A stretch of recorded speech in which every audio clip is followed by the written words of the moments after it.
Welcome back guys sa isa na namang episode natin ngayon. Dito ngayon tayo sa Cavite, Amadeo. Pupuntahan natin isang Cherokee QMT na isang taon nang hindi nagagamit kasi ayaw magkambyo. Yung kasi sa mga Cherokee yung AMT ayaw mag-ship pag napabayaan na. So tumawag yung kliyente na siya magpa-service ganito. Pero hindi naman nalubog sa bayon. Talaga na-stock lang ayaw na mag-ship. Ngayon lang nag-decide na pagawa. Tara guys, samahan nyo ako putang. Tingnan natin at anong nangyari sa mga pyesa na nasira sa kanya. Kung ano ang nasira sa AMT niya, electronic na yung bakit ayaw mag-ship. Kung palagi bang relay o mga fuse, mga gano'n, o walang fluid. Tara guys, let's go!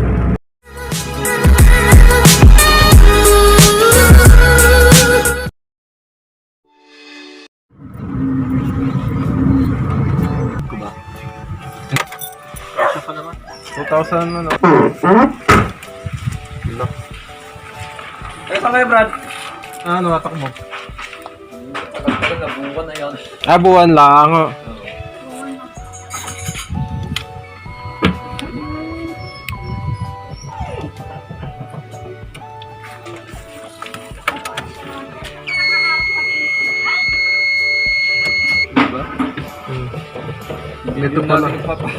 Dito pa lang ayaw na mag-start eh.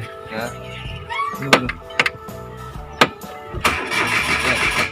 Nirerekta nila. Direkta. Nirerekta Starter. Starter, oo. Kasi doon pa lang nagsimula na eh.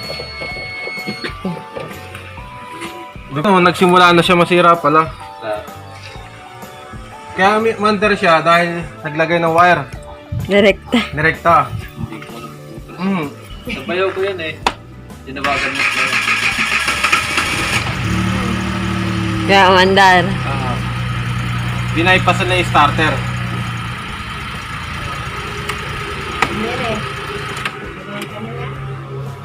Nag-aaral din yung ano niya, asawa niya. Medyo ano lang din naman to.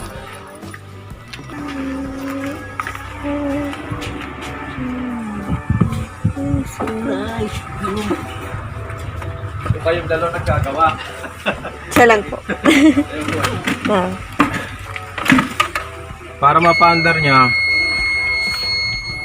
binaypas niya activate nung starter sa transmission. Pero dito pa lang ayaw na mag-ship eh. Dapat nag-ship na to eh. Hindi ko pala matawagan si Mami kasi Oo. sa Facebook. Dati umaandar to ng sa susi.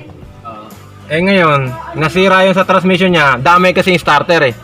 So para mapa-under niya yung starter, naggawa siya ng switch dito.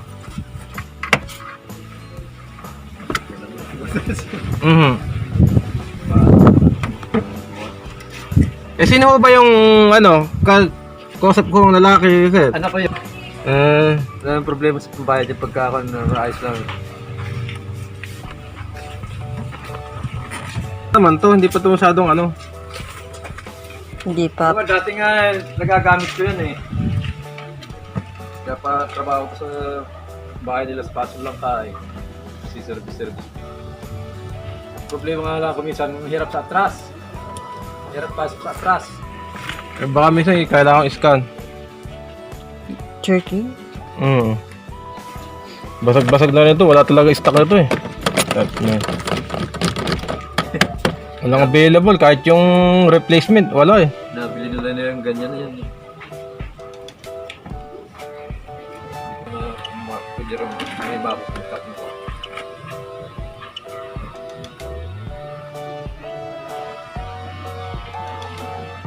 Ang dami lumabas ah.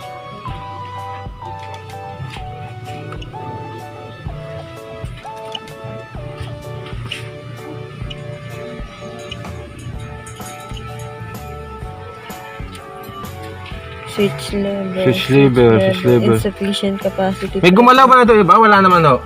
May gumalaw no? Switch lever. Ate, pinakalma na yung ano yung cambio. Ito yung problema, yung insufficient capacity pressure niya oh. Pero yung lever na to, kakambyo pa rin naman dapat yan. Ito pala ayaw naman dar eh. Hindi talaga magkakambyo kasi insufficient capacity pressure.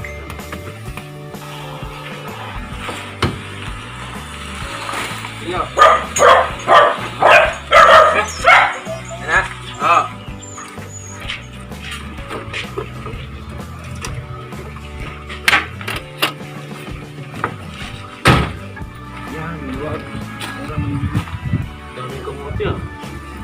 Kamote ba yan? Talbos yun. Ito pala yung tubig.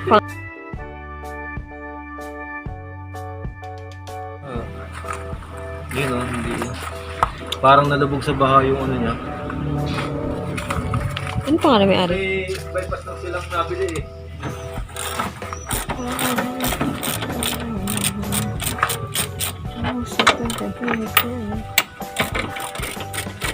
Na-repair na nga to. Bo- Hindi na.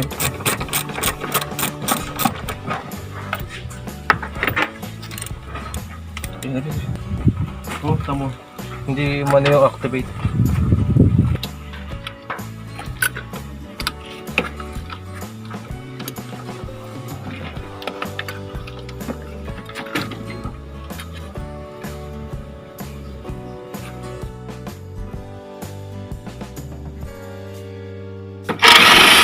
Sa YouTube.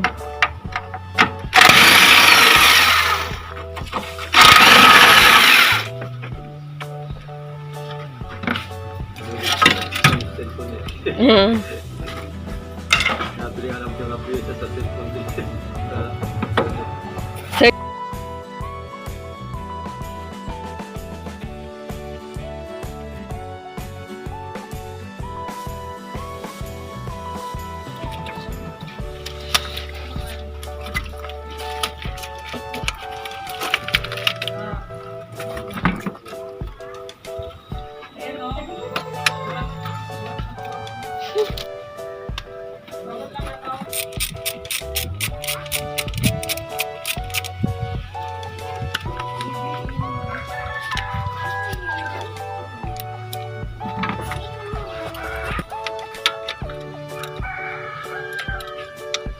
Ay, shit.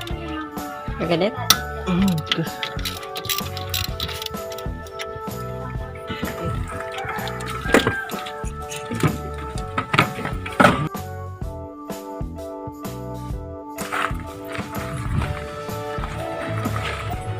Yan, yan ano ka dyan? Kaya, ay plywood ng luma.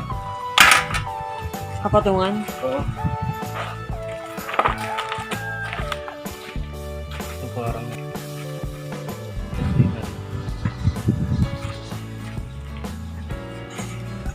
Kaya talaga. Yun.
Ibalikin mo.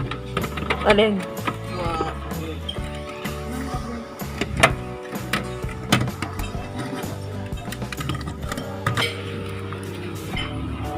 Ano ba yan? Kaya dalawa ng mga base na.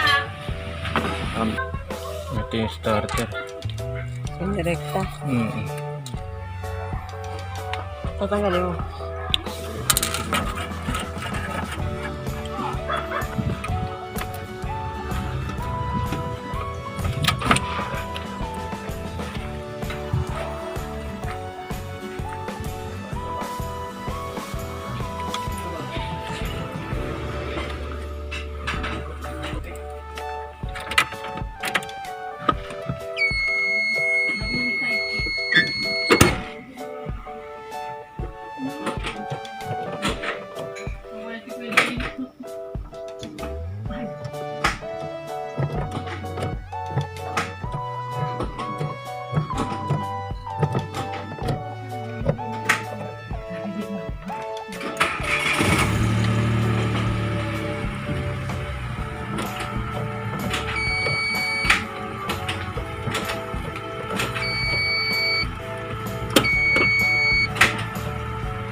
ganun.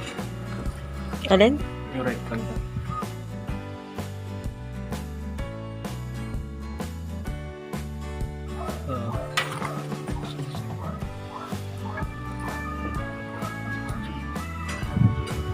Pwede rin, hindi ko natanggal eh. Hindi naman makakasama. Hindi naman. Sige, okay na. Pwede natanggal eh.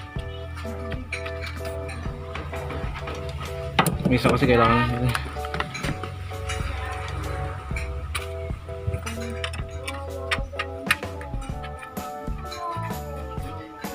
Okay na. Please come immediately.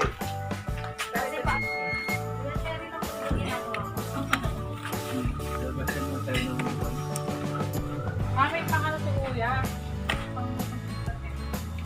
Okay. Ban, yung pinalabas. Calibrate natin. Calibrating AMT. Hindi nga. Pataas No nga. trouble code. Kaya nga.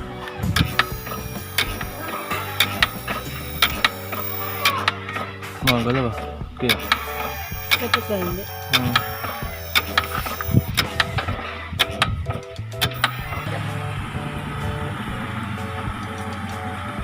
Itong mali.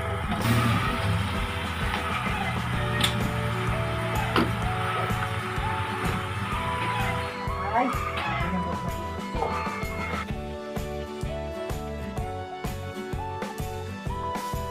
Tapos yun.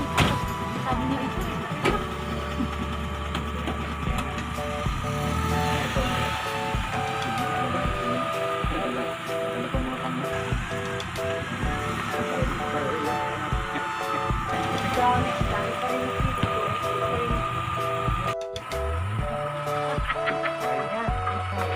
Bawasan kita. Bukas nito mga kusit. Sige, sige. Tagat, tagat.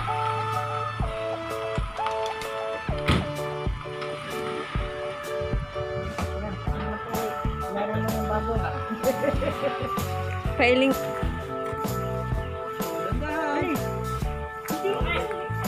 Lumiba namang